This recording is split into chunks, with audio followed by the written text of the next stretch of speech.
자, 상문고 1학년 학생 그리고 학부모님 여러분 반갑습니다. 지금부터 올해 2025년 상문고 1학년 국어 내신 전략 설명회를 시작하도록 하겠습니다. 저는 이제 설명회 진행을 맡은 올해 상문고 담당 반포점 원장 이광식입니다. 반갑습니다. 이제 올해 1학년이 되는 친구들이 대입제도도 바뀌고 그 다음에 교과서도 바뀌고 그 다음에 내신 관련되는 여러 가지 등급도 바뀌고 등급제도도 바뀌고 많이 바뀝니다. 정말로 이렇게 뭔가 변화가 큰 그런 이제 시기인 겁니다. 이렇게 변화가 있는 이때가 어떻게 보면은 기회라고 볼 수 있습니다. 이따가 말씀드리는데 올해 1학년 친구들이 상당히 다른 학년에 비해서 운이 좋은 그런 친구들입니다. 그래서 그런 좋은 그런 기회를 잘 살려가지고 좋은 결과를 만들어내기 위해서 어떻게 이제 해야 될지 그런 거를 지금부터 한번 살펴보도록 하겠습니다. 일단 이제 오늘 설명드리려고 하는 사항은 이런 내용들입니다. 짧게 간단하게 한 3, 40분 정도로 해서 설명을 드리겠습니다. 일단 여기 보시면은 잠깐만요. 네, 지시봉을 좀 키도록 하겠습니다. 여기 보시면은 이제 간단한 제 소개 드리고 그 다음에 달라지는 대입제도 그 다음에 관련해서 어떻게 공부를 해야 될지 그런 얘기 간단하게 설명드리겠습니다. 그리고 본격적으로 상문고 내신에 대해서 이제 본격적으로 집중적으로 한번 살펴보고 그 다음에 저희 학원 수업에 대해서 설명을 드릴까 합니다. 일단 간단하게 제 소개를 드리자면은 일단 저는 김영준 국어논술학원 에서 대치점에서 10년 넘게 수업을 했었습니다. 대치점에서 10년 넘게 수업을 하다가 2022년부터 그러니까 4년 전인 거죠. 그래서 2022년부터 여기 반포로 넘어와서 반포 원장이 돼서 반포에 있는 학교를 지금 이제 진행을 하고 있습니다. 맡아서 수업을 하고 있는데 2022년부터 해가지고 작년까지 24년까지 3년 동안 수업을 하면서 전교 1등 나온 그런 학교들, 학년들 여기다가 정리를 해뒀습니다. 1등급이 아니고 전교 1등인 거죠. 자, 그런데 여기 보시면은 조금 의아하실 게 상문고가 없습니다. 상문고가 없는 이유가 제가 이제 반포로 넘어와서 여기 있는 세화여고, 동덕여고, 서문여고 요 학교를 맡아가지고 수업을 했었습니다. 그러다가 이제 올해부터 학교 조정이 좀 있었습니다. 올해 이제 출판사가 바뀌면서 저희 고동보 선생님들하고 협의를 통해 가지고 좀 학교를 이제 조정을 했는데 그 조정을 하면서 상문고 같은 그런 이제 주요 학교를 가급적이면은 원장님이 맡는 게 좋겠다라는 이제 의견이 많이 나와가지고 올해부터는 이제 상문고를 제가 맡아가지고 전담해서 내신 수업을 진행을 합니다. 그래서 상문고 1학년, 그 다음에 내년에 2학년 올라가고 3학년 올라갈 때까지 상문고 내신을 제가 도맡아서 앞으로 계속 수업을 하게 될 겁니다. 그래서 여기에 지금 상문고가 없지만 올해부터 2025년부터 해가지고 상문고 전교 1등, 국어 전교 1등, 문학 전교 1등 나올 수 있게끔 그렇게 제가 이제 만들어 보겠습니다. 자, 그래서 간단하게 제 양력이 나와 있고요. 자, 그러면은 일단 먼저 상문고 수업에 대해서 설명을 드리기 전에 앞서가지고 먼저 꼭 알아두셔야 되는 이 내신 제도 요거 좀 설명을 드릴까 합니다. 이번에 이제 다들 아시겠지만 기존의 9등급제에서 5등급제로 지금 바뀌게 됩니다. 이 9등급제가 5등급제로 바뀌는 게 어떤 의미를 가지는지 간단하게 한번 설명을 드릴까 합니다. 자, 여기 보시면은 기존에 지금 작년까지 현재 9등급제하에서는 100명 중에 4명까지만 1등급입니다.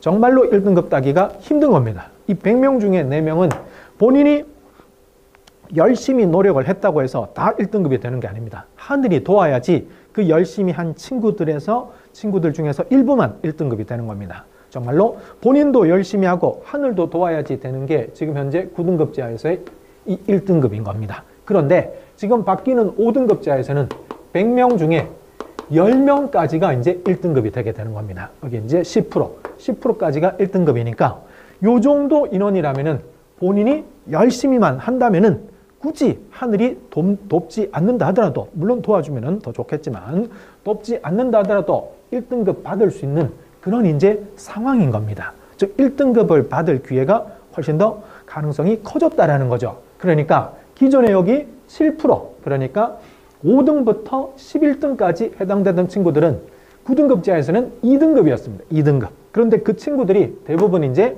1등급이 될 수가 있는 거죠. 그래서 1등급의 문이 넓어졌다. 1등급이 될 수 있는 가능성이 커졌다. 라는 걸 갖다가 먼저 제가 강조를 드리고 싶습니다.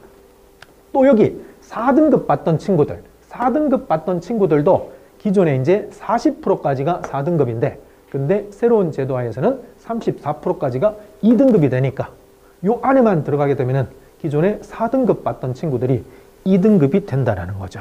자, 그래서 자기 현재 9등급제하에서 받을 수 있는 등급보다 더 좋은 등급을 받을 수 있는 가능성이 커졌다라고 볼 수가 있는 겁니다. 그래서 이렇게 5등급제로 바뀌니까 어떤 분들은 내신 경쟁이 완화가 되고 두 번째로는 어떤 부담이, 그런 어떤 학업에 대한 부담이 좀 경감될 거다, 부담이 덜어질 거다라고 그렇게 생각들을 하시는 분들이 계신데, 저는 이거는 아니라고 봅니다. 이게 9등급제에서 5등급제로 바뀌면서 저는 절대 경쟁이 완화되지 않는다고 봅니다. 오히려 경쟁은 치열해질 거라고 봅니다. 그전에는 1등급을 받을 수 있는 친구들은 정말 소수에 불과했습니다. 근데 이제는 2배 이상의 친구들이 1등급을 받을 수 있게 되면서 경쟁은 오히려 더 치열해질 거라고 저는 봅니다. 왜? 1등급을 받을 가능성이 나한테도 오게 됐으니까. 그 다음에 학업 부담이 덜어진다?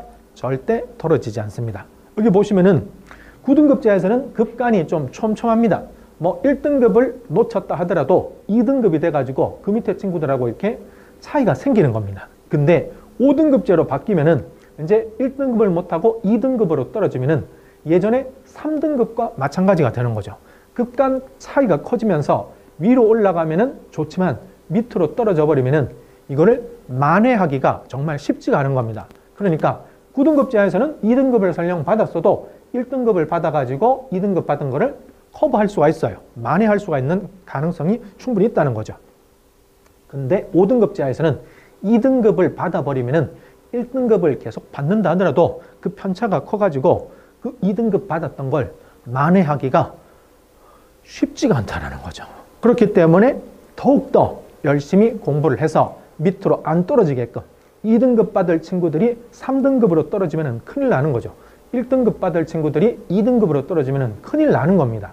그래서 그런 점에서 학습에 대한 부담, 학업에 대한 부담도 결코 완화된다고 생각 안 합니다. 근데 이제 저는 생각하는 게 이렇게 5등급제로 바뀌면서 저는 그 의미를 새로운 기회가 생겼다라고 이제 저는 강조를 합니다. 말씀드린 것처럼 기존에 2등급 받던 친구들이 1등급, 기존에 4등급 받던 친구들이 2등급대로 들어갈 수가 있는 그런 기회니까요. 그래서 이런 새로운 기회를 잘 살려가지고 부디 좋은 결과를 만들 수 있게끔 해야 될 겁니다. 그 다음에 수능에서는 뭐 다들 아시겠지만 선택 과목이 거의 다 사라졌습니다. 공통 과목으로 거의 다 바뀌게 되는데 이거는 나중에 기회 될 때 말씀드리고, 자, 그래서 이렇게 바뀌는 대입제도 간단하게 예상을 한번 해보겠습니다.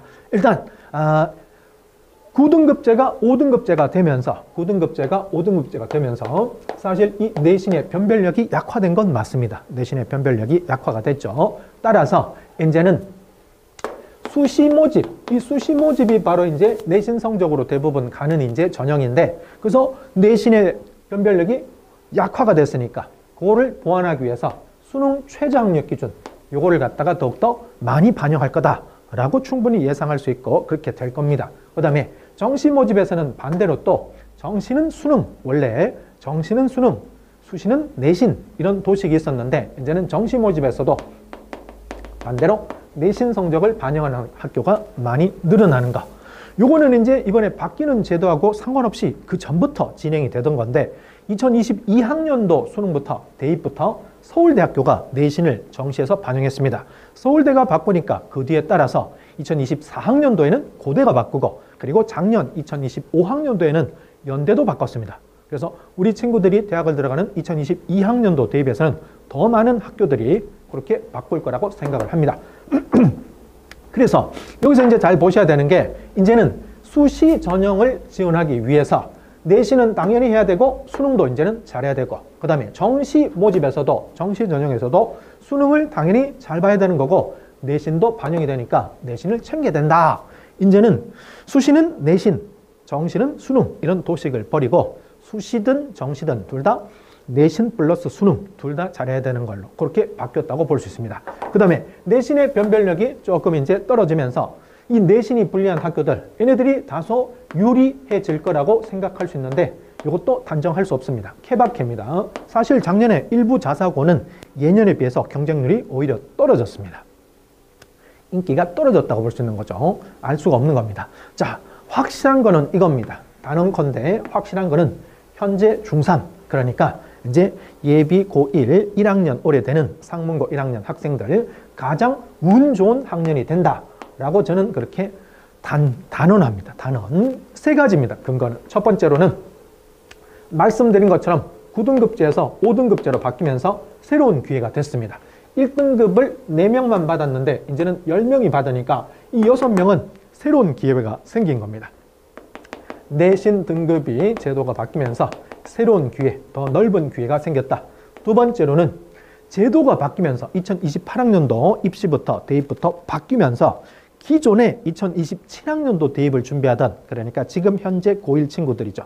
이 친구들이 한 번 더 도전하는 재수, 그 이전 친구들 삼수 그런 어떤 가능성이 좀 줄어들게 됩니다. 재수생의 유입이 줄어들 거다. 경쟁이 조금 덜해진다는 거죠. 왜?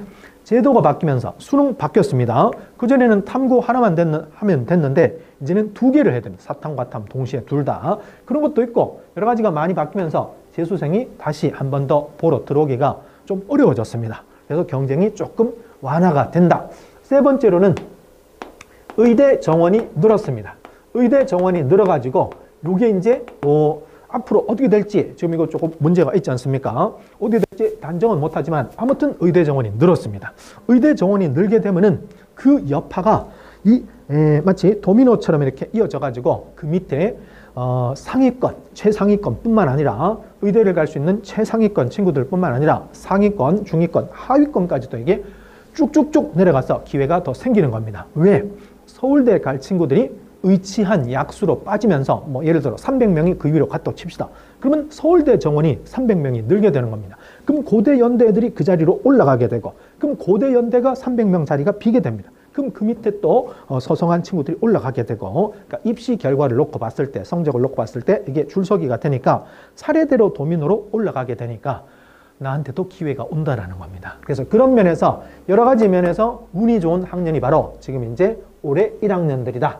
따라서 말씀드린 것처럼 이런 좋은 기회를 갖다가 잘 살려야 됩니다. 열심히 해서 아무리 기회가 좋아지고 환경이 좋아져도 노력하지 않으면 절대 자기 차례가 돌아오지 않습니다. 감나무 밑에서 감 떨어지기 암만 입 벌리고 기다려도 안 떨어집니다. 자기가 뭐 흔들든 던져서 뭐 하든 기어 올라가든 노력을 해야지 되는 거죠.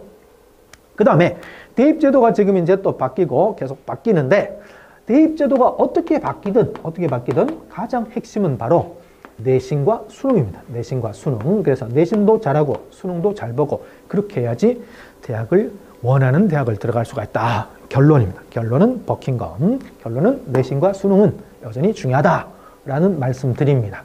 자, 그래서 이렇게 이제 바뀌는 제도 하에서 어떻게 이제 국어를 공부를 해야 되는지 요거 역시 간단하게만 살펴드리겠습니다. 오늘은 상문고 내신 전략 설명이니까 간단하게만 설명을 드리면은 사실 이런 내용은 학부모님들보다는 이제 제가 수업하는 애들한테 이제 할 얘기입니다. 나중에 수업 때 다 해줄 이야기이긴 한데 일단 수능은 첫 번째로 시간과의 싸움이라는 거 절대 잊어서는 안 됩니다. 시간과의 싸움.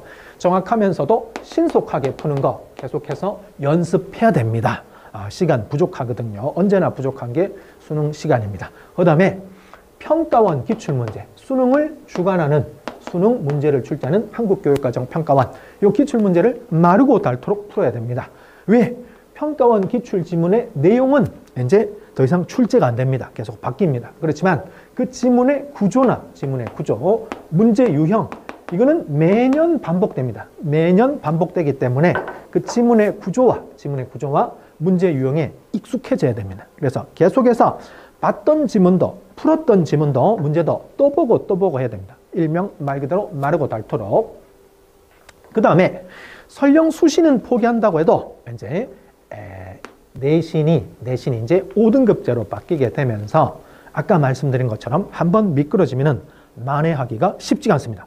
그거 진짜로 유념하고 조심해야 됩니다. 그 전에 9등급자에서는 조금 한번 미끄러져도 그 뒤에 이제 만회를 할 수가 있어요. 근데 5등급자에서는 급간이 커져가지고 이게 힘들 수 있습니다. 그래서 예상컨대 이제 나는 수시는 이제 내신 안 된다. 그냥 수시 포기하고 정시로 올인하겠다. 이런 친구들이 좀 더 일찍 나올 가능성이 커졌습니다. 그런데 저는 그거는 결코 권하지 않습니다. 아무리 내신이 미끄러져가지고 성적이 안 나오고 아무리 올려도 이걸로는 도저히 답이 없다라고 한다 하더라도 내신 시험, 내신 공부는 절대 포기해서는 안 됩니다. 그런 이유가 수시는 포기한다고 해도 내신 시험, 내신 성적은 포기해서는 안 된다는 겁니다. 왜냐하면 내신 공부가 곧 수능 공부가 되기 때문인 겁니다. 이제 수시를 포기를 하고 정시를 이제 간다고 생각하면 수능을 잘 봐야 되는데 수능을 잘 보기 위해서 어떻게 된다? 내신 시험을 그때그때 최선을 다해서 공부하는 거. 그게 수능 공부가 되는 겁니다.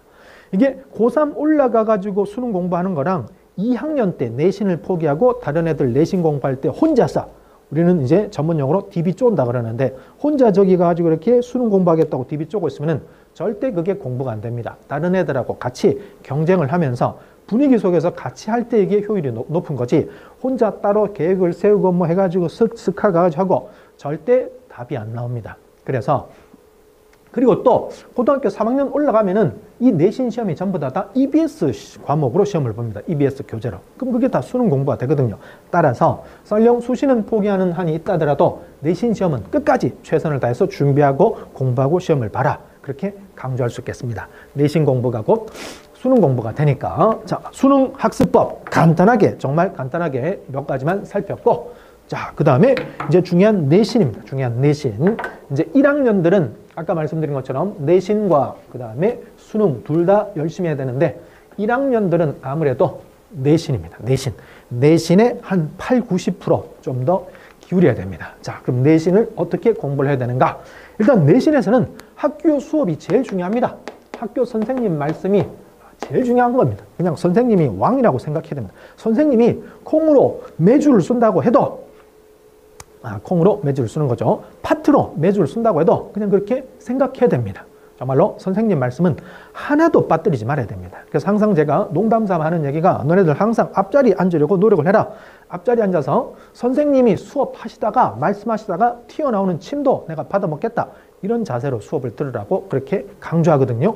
학교 수업을 잘 들어야 됩니다. 학교 수업만 잘 들어도 뭐 숙제, 학원 이런 거 하나도 안 다니고 뭐 복습 이런 거 하나도 안 하고 그냥 수업만 잘 들어도 누구나 80점 이상은 다 받는다고 저는 장담합니다. 근데 이 80점만으로는 답이 안 나오죠. 현재 9등급 제하에서 대부분의 학교 1등급을 받으려면 95점 이상 받아야 됩니다. 95점 이상 받아야 되는 상황에서 80점은 아마 4등급 정도 나옵니다. 그러면은 현 등급제에서는 2등급이나 3등급 정도 되는 거죠. 답이 없습니다. 그래서 80점으로는 안 되는데, 자, 학교 수업을 통해 가지고 이런 정도 크기에 이제 그물을 만들었다. 자, 공간이 좀 많이 빕니다. 일로 숭숭 빠져나갑니다. 그러면 이제 이걸 더 촘촘하게 만들어야 되는데 그물을. 그게 뭐냐? 학교 기출문제입니다. 학교 기출문제. 기출문제, 과거를 보면은 미래를 알 수 있다. 이런 기출문제뿐만 아니라 다른 학교 기출문제, 족보문제, 수능 문제, 뭐 이런 것들, 변형 문제 이런 것들 등등 많은 문제를 풀어야 됩니다. 많은 문제를 통해 가지고 이렇게 좀 더 촘촘하게 그물을 만들어 줘야 됩니다. 그러면은 이제 이 그물 눈이 작아지면서 이제 걸려드는 거죠. 물고기들이 빠져나가지 못하고 걸리게 되는 겁니다. 그렇게 해가지고 한 15점 정도를 더 플러스 시킵니다. 그러면은 이제 95점 받을 수 있는 거죠. 자, 근데 나머지 5점까지 확실하게 1등급 받기 위해서 나머지 5점은 어떻게 하는가? 꾸준한 수능 공부입니다. 평소 수능 공부를 열심히 해야지, 그러니까 방학 같은 때, 그런 때 놀지 말고 수능 공부를 해야지 그게 곧 내신 공부에 도움이 됩니다. 왜? 지금 현재 학교 시험이 모든 학교가 다 배우지 않은 작품들을 집어넣습니다. 외부 지문, 교과서에 없는 거, 본 적이 없는 거, 그런 거 집어넣어서 수능식으로 출제를 합니다. 따라서 이런 수능형 스타일의 내신 문제, 그런 시험을 대비를 하기 위해서는 내신 수업만으로는 5% 부족하다는 거죠. 그래서 수능 공부를 통해 가지고 이 부족한 5%, 5점 이거를 마저 받아야 된다라고 말씀을 드리겠습니다. 이게 이제 큰 틀에서의 내신 학습법 그렇게 이제 말씀을 드렸습니다. 세부적인 것들은 이제 제가 수업 때 애들한테 얘기하고 또 뒤이어서 이제 상문고 내신 어떻게 준비를 해야 되는지 한번 살펴보겠습니다. 그 얘기를 통해서 더 자세히 말씀을 드리겠습니다. 자, 상문고 내신. 일단 제가 이제 상문고 최근 3년 동안에 1학기 중간고사 시험지를 분석했습니다. 제가 아까 이제 교과서 조정을 통해 가지고 이제 올해부터 제가 상문고를 맡게 됐다라고 말씀을 드렸었는데, 그러니까 이제 조금 걱정하시는 게 상문고 내신을 그러면 전혀 모르시는 거 아닌가라고 걱정을 하실 수 있는데, 그런 걱정은 전혀 안 하셔도 됩니다. 제가 상문고 내신을 갖다가 전담해서 가르치지는 않았지만 상문고 친구들 계속 가르쳤습니다. 1학년, 2학년, 3학년 수능도 가르치고, 그 다음에 내신은 다른 이제 전담 선생님이 계셨었지만 그 수능, 상문고 내신 기출문제라든지 그 다음에 그런 어떤 경향에 대해서는 제가 계속 얘기를 합니다. 그리고 같은 출판사 기출문제는 서로 공유도 하고 같이 풀고 하기 때문에 상문고 기출에 대해서 그전부터도 계속 잘 알고 있었습니다. 상문고 내신은 국어 내신, 특히 국어 내신 유명하지 않습니까? 잘 알고 있었고, 그리고 제가 지금 이제 고등학교 내신 수업만 지금 15년째입니다. 15년째. 어떤 학교를 맡는다 하더라도 그동안의 그런 어떤 노하우를 통해 가지고 학교 시험 분석 하루면 끝납니다. 하루면 이 학교는 어떻게 출제가 되고 있으니까 어떻게 준비를 해야 되겠다, 확실하게 답이 나옵니다. 자, 그래서 제가 그전에 이제 상문고 수업을 안 했기 때문에 경향을 모른다, 그래서 대비가 제대로 안 될 수도 있다, 이런 걱정은 절대 안 하셔도 된다는 겁니다. 자, 일단 분석을 한번 보겠습니다. 상문고 1학년 분석, 상문고 1학년 국어시험 분석. 일단 상문고는 아시겠지만 문법의 비중이 몹시 큽니다.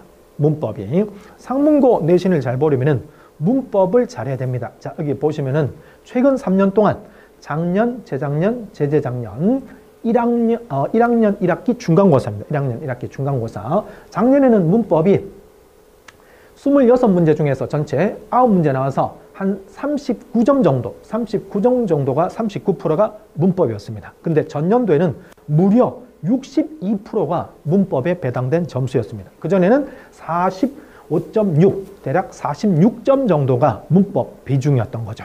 작년은 그래도 비교적 줄었는데 중계 이 정도입니다. 중계 이 정도고, 또 이제 더 중요한 거는 이 문법, 상문고 문법의 특징은, 내신시험 문법의 특징은 뒤로 갈수록 범위가 계속 누적된다라는 겁니다. 그러니까 다른 학교는 뭐 1학기 중간 때 의문론 나가고 1학기 기말 때 형태론 나가고 뭐 맞춤법 나가고 음운 변동 나가고 이렇게 바꿔가면서 범위가 주어지는데, 상문고는 그 전에 배웠던 내용을 계속 누적해가지고 시험 범위로 잡습니다. 그러니까 그냥 이번 시험 범위만 열심히 공부해서 잘 나오는 게 아니고 전에 했던 것도 다 머릿속에 들어있어야 된다는 거죠. 근데 그게 학생들이 전에 것까지 그렇게 다 기억하고 있기가 쉽지가 않습니다. 거기서 이렇게 편차가 생기게 되는 거죠. 아무튼 문법이 아주 상문고 시험에서는 중요하다라는 거. 범위가 누적되고 문제 난도도 높습니다. 서술형 문제 같은 거 정말로 약술형으로 그냥 단답형으로 이렇게 대충 알고 있다고 해서 쓸 수 있는 그런 문제가 아닙니다. 정말로 정확하게 처음부터 끝까지 과정을 다 알아야지 쓸 수 있는 그런 서술형 문제가, 서답형 문제가 출제가 됩니다. 그 다음에 학습지가 계속 제공이 됩니다.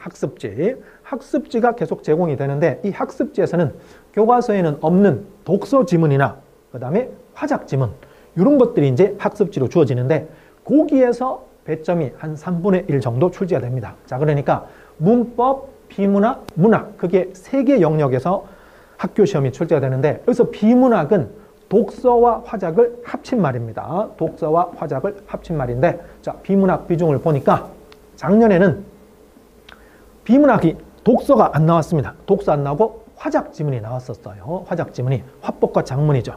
이 화작은 고3 수능 같은 데서 나오는 겁니다. 교과서도 이거 고3에 올라가서 배우는 건데, 그전에는 계속 비문학 지문을 이렇게 프린트로 주셔가지고 시험 범위에 넣었었는데, 작년에는 독특하게 화작이 나왔거든요. 이 이유가 작년에 그 전년도까지 고3 수업을 담당하셨던 선생님이 고1 수업으로 오셨다는, 이렇게 자리가 바뀌게 됐습니다. 그 결과 고3 수업을 하시던 선생님이 화작 가르치시면서 그런 내용을 갖다가 1학년 시험에다가 집어넣었다고 생각할 수가 있습니다. 그래서 그 선생님이 올해도 수업을 계속 1학년 수업을 하시기 때문에 올해도 아마도 이 화작이 프린트로 나오고 거기에서 시험이 나오지 않을까 그렇게 생각할 수 있습니다. 그전에는 주로 독서였습니다. 독서. 자, 그런데 여기에서 이제 작년 화작의 특징이 느닷없이 화작이 출제가 됐다라는 것도 그것도 조금 이제 생소한 거였지만 의아했지만 이 배점이 서답형 배점이 몹시 높았습니다. 이게 원래 객관식 수능 문제인데 그거를 학교 선생님이 서술형으로 바꾼 거예요. 서답형으로 바꿔가지고 서술형으로 서술하게끔 그렇게 출제를 했는데 이게 상당히 애들한테는 힘든 그런 어떤 문제였어요. 여기에서 작년에 점수가 많이 갈라졌습니다. 등급이 갈라졌거든요. 올해도 그 선생님이 그대로 수업을 하시니까 올해도 이렇게 나올 가능성이 몹시 큽니다. 그래서 이거는 별도로 준비를 해야 됩니다. 그 다음에 문학. 문학 같은 경우에는 대부분 교과서에서 나옵니다. 이제 이번에 교과서가 다 바뀌었잖아요. 그 교과서에 있는 문학 작품이 나와요. 또 한두 개 외부 지문 나오기도 하는데 그거 다 프린트로 나옵니다. 그리고 또 문학은 아주 평이하게 출제가 됩니다.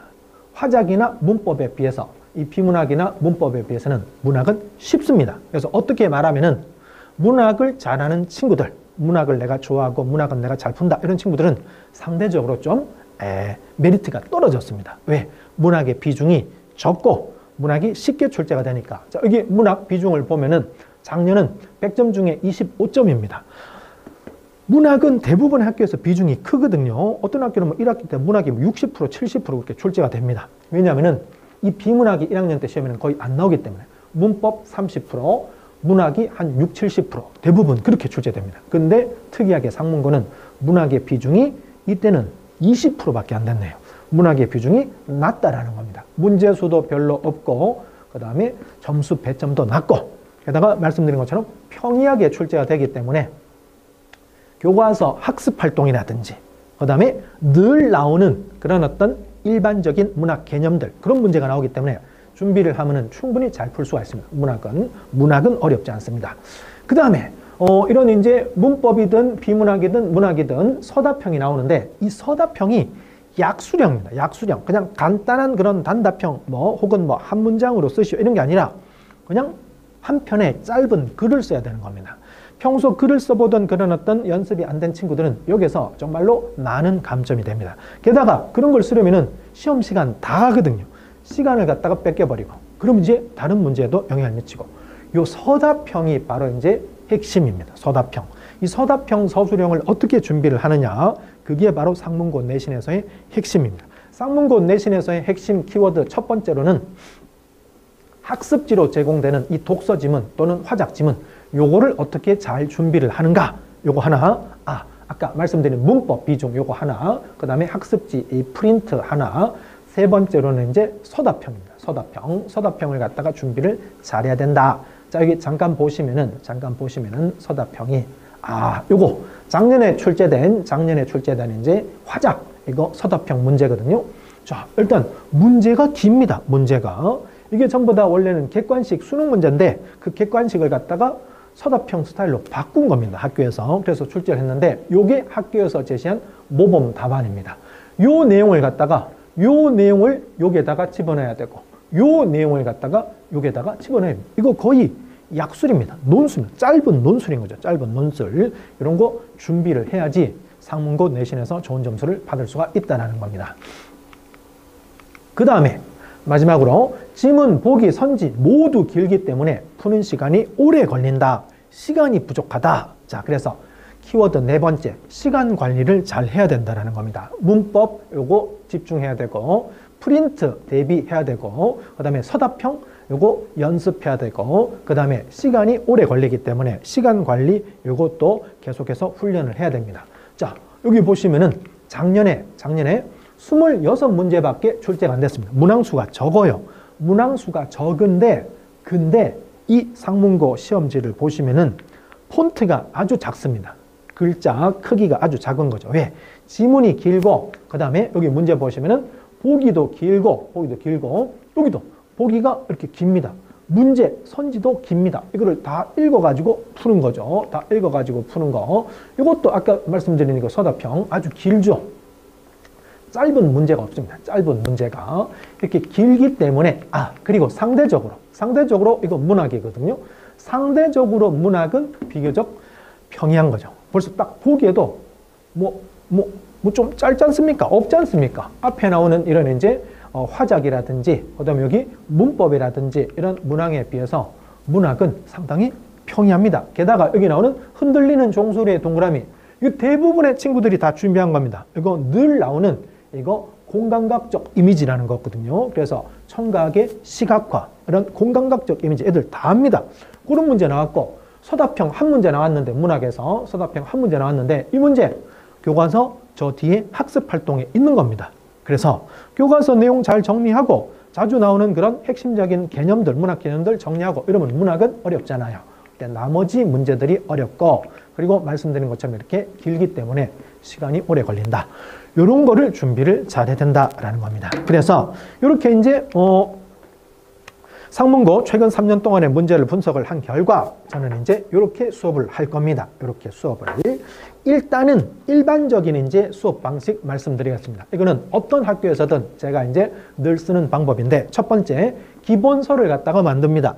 교사용 교과서, 선생님들이 쓰시는 교사용 교과서를 바탕으로 해서 단권화 시킬 수 있는, 그러니까 이게 배운 게 많을수록 한 권에다가 다 때려 박아야 됩니다. 그래서 이렇게 정리를 할 수 있게끔 제가 별도로 만들고, 그 다음에 이런 교사용 교과서 활용해가지고 단권화용 기본서를 줍니다. 이걸로 수업을 나가고 여기에 모든 게 다 담겨야 됩니다. 그래서 시험 직전에 바로 빠른 시간에 다 훑을 수 있게끔. 그 다음에 매주 과제집 나가는데 이 과제집을 갖다가 매일 나눠가지고 풀게끔 그렇게 이제 지도를 할 겁니다. 그리고 이 과제집은 전부 다 범위가 누적돼 나가는 겁니다. 뭐 이번 시간에 음운 변동 배웠다고 이번 주 과제는 전부 다 음운 변동 이런 게 아닙니다.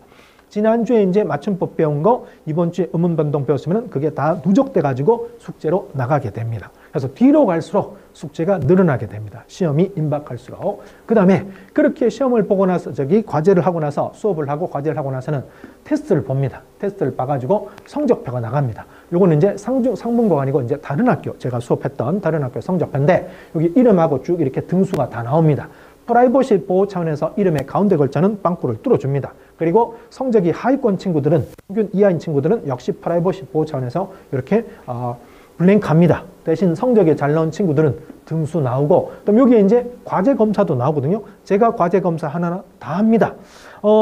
한 반에 막 7, 80명, 100명 이런 대형 강의에서는 이렇게 할 수가 없어요. 저희는 한 반이 적당히 있습니다. 제가 생각하는 내신의 가장 이상적인 그런 수강 인원은 20, 30명입니다. 20, 30명. 적어도 안 좋고, 왜? 분위기가 안 사니까. 많으면은 분위기가 엉망이 되고, 그래서 적당하게 한 20명 내외 저는 그렇게 수업을 합니다. 지금 제가 맡은 학교 대부분 그런 정도인데, 그렇게 해가지고 이렇게 제가 하나하나 다 숙제 검사도 하고 하나하나 클리닉도 제가 다 진행합니다.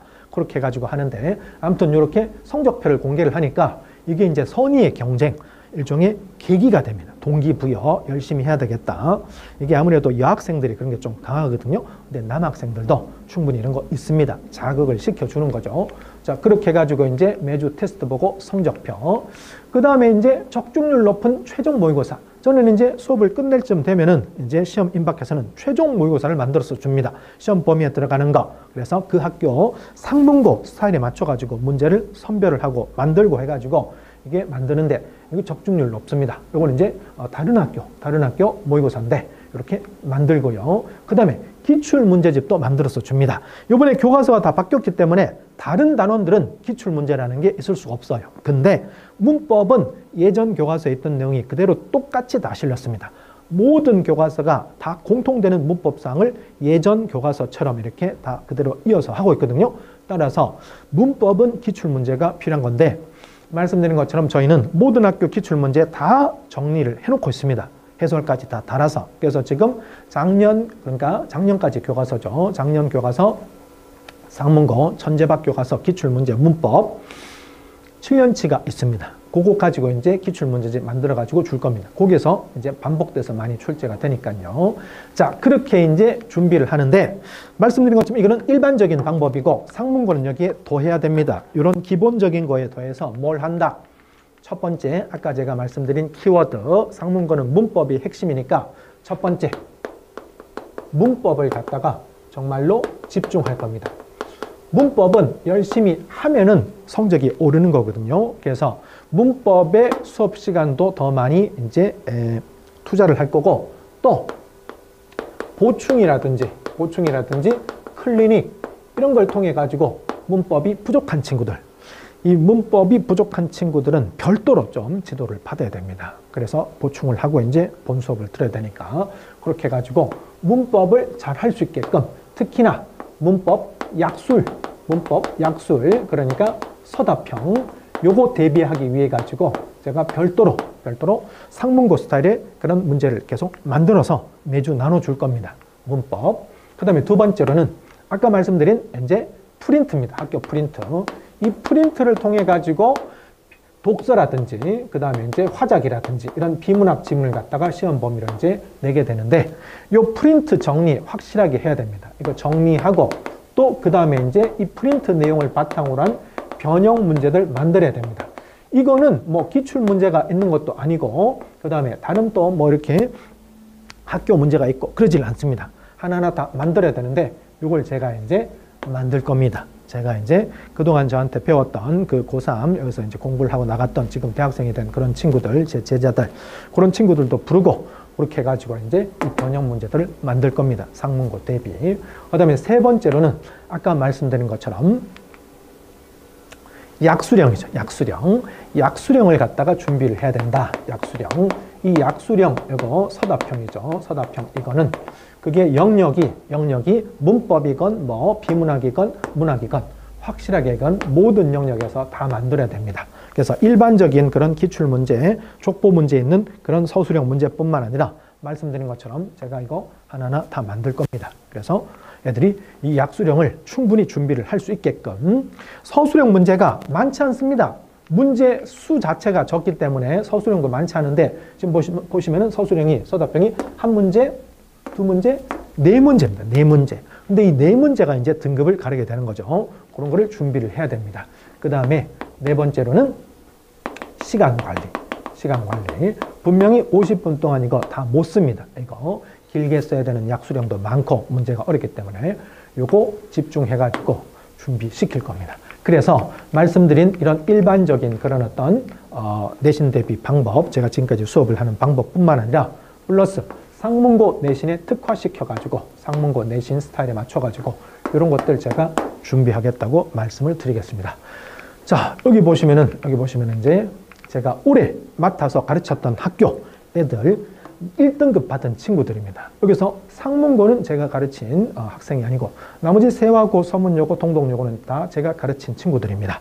근데 제가 뭐 작년에 애들을 많이 가르쳤냐? 많이 안 가르쳤습니다. 한 반에 많은 학교가 뭐 한 26명, 적은 학교는 뭐 한 7, 8명 이런 학교도 있습니다. 전체 인원이 많잖아요. 그 중에서 1등급이 지금 전교 1등도 몇 명이나 나왔고, 여기에 2등급은 안 적었는데 요거에 한 두세 배가 2등급입니다. 정말 1등급, 2등급 많이 나왔습니다. 그 제가 수업하는 인원에 비해서 많이 나왔습니다. 요런 이제 그런 결과를 갖다가 올해 상문고 1학년에서 제가 한번 만들어 보겠습니다. 요거는 저한테서 이제 수업을 듣고 1등급, 그 다음에 전교 1등 했던 친구들이 고맙게도 후기를 써준 겁니다. 후기를 써줘서 다른 학교긴 한데 상문고 후기가 제가 지금 없기 때문에 한번 보시라고 좀 가져왔습니다. 내년에 제가 설명회를 할 때는 이제 상문고 후기를 가지고 설명회를 할 겁니다. 자, 여기 보시면은 일단 서문여고 올해, 작년이죠. 작년 2학기 국어 1등급 받은 친구. 이 친구가 1학기 때는 1등급이 아니었어요. 근데 이제 계속해서 이제 열심히 해서 2학기 때는 드디어 1등급을 받은 거죠. 1등급을 받았습니다. 노력해서 1학기 때 1등급이 안 나왔지만 계속해서 꾸준하게 하니까 2학기는 결국 1등급을 받았다라는 거. 그 다음에 이 친구는 이제 1학기 때는 이제 전교 1등이었습니다. 국어 전교 1등. 2학기 때는 이제 1등은 아니고 그냥 1등급인 겁니다. 그래서 두 학기 모두 1등급을 받았는데, 자, 이 친구 아주 제 수업에 대해서 아주 자세하게 얘기를 해줬습니다. 근데 저는 이 친구가 이렇게 저한테 수업을 받아가지고 1등급을 받았다, 좋은 결과를 받았다 그러는데 저는 그렇게 생각 안 합니다. 이 친구는 정말로 본인이 스스로 열심히 했습니다. 이 친구 이제 문제 풀고 오답 분석한 거 보면은 제가 수업을 준비하기 위해서 이렇게 정리하는 거, 그거보다도 더 빽빽하게 오답 정리를 합니다. 많은 친구들이 오답 정리, 오답 분석 그러면 자기가 틀린 거를 한다라고 생각해가지고 숙제한 거 보면 틀린 것만 이렇게 몇 개 깔짝깔짝거렸는데 그런 건 오답 분석이 아닙니다. 틀린 거는 당연히 하는 거고 맞힌 문제 중에서도 왜 이게 답인지, 왜 이게 답이 아닌지, 근거는 뭔지 그런 걸 다 정리를 하는 겁니다. 그리고 지문도 읽어보고 내용 정리하고 주제 찾고 이런 거 그런 게 다 하는 게 오답 분석입니다. 당연히 그렇게 하면 시간이 오래 걸립니다. 근데 그렇게 해야지 실력이 오르고 성적이 나오는데 이 친구가 바로 그런 친구였습니다. 세화여고 전교 1등하고 그 다음에 이 친구는 이제 2학년인데 2학기 서문여고는 1학기 때 이제 문학 2학기 때는 독서를 보는데 1학기 문학 때도 제가 가르친 친구가 전교 1등 했었고 2학기 때는 이제 이 친구가 독서에서 1등을 했었는데 이 친구가 이제 1학기 기말 수업부터 제 수업을 들었습니다. 기말 수업부터 제 강의를 들었는데 1학기 중간고사 말고 1학기 기말고사 그것도 한 중반 이후부터 들었었습니다. 중반 이후부터 들었는데 1학기에는 1등급이 안 나왔어요. 안 나왔는데 2학기에는 이제 처음부터 제 수업을 들어서 중간고사, 기말고사 다 열심히 잘 봐가지고 그래서 결국에는 1등급 정도가 아니라 1등, 전교 1등을 할 수 있게 됐습니다. 자, 그래서 지금은 이제 이렇게 세화여고나 서문여고 후기밖에 없지만 말씀드린 것처럼 내년 이맘때는 올해 1학년 학생들 그 친구들이 쓴 1등급 후기를 여기다가 올리도록 하겠습니다. 자, 그러면 이제 결론적으로 간단하게 시간표 설명드리겠습니다. 시간표. 일단 수업은 총 9번 지금 예상하고 있습니다. 아직 정확한 학사 일정, 학교 학사 일정이 안 나와서 나중에 바뀔 수는 있는데 일단은 진도 수업 8번, 시험 전날 직전 보충 1번, 9번 수업을 예상하고 있고 내신은 학교별 시간표가 정해져 있습니다. 뭐 이 시간이 안 되면 다른 시간에 나오고 이렇게 안 되는데 상문고는 토요일 2시로 결정됐습니다. 그래서 토요일 2시부터 5시까지 3시간 3월 8일부터 시작이 됩니다. 3월 8일부터 시작해서 초반부터 문법 위주로 해가지고 정리해 나갈 겁니다. 자, 그래서 이렇게 이제 수업이 진행된다라는 거. 그 외에 또 궁금하신 사항이라든지 뭐 그런 거 있으시면은 언제든 학원으로 전화를 하셔서 저를 찾으면 됩니다. 이광식을 찾아서 말씀을 하시면 제가 상담을 해드리겠습니다. 자, 아무튼 이제 상문고 합격을 축하드리고 입학을 축하드리고 이제 말씀드린 것처럼 올해 좋은 기회니까 여러 가지 제도가 바뀌면서 열심히 해서 이 좋은 기회를 잘 살려서 1학년 때부터 차근차근 빌드업을 잘 해서 그래서 3년 뒤에 모두가 다 원하는 학교, 대학교에 합격을 하기를 바라겠습니다. 열심히 하면은 충분히 다 됩니다. 자, 오늘 설명회는 여기까지 하고 마치도록 하겠습니다. 고맙습니다.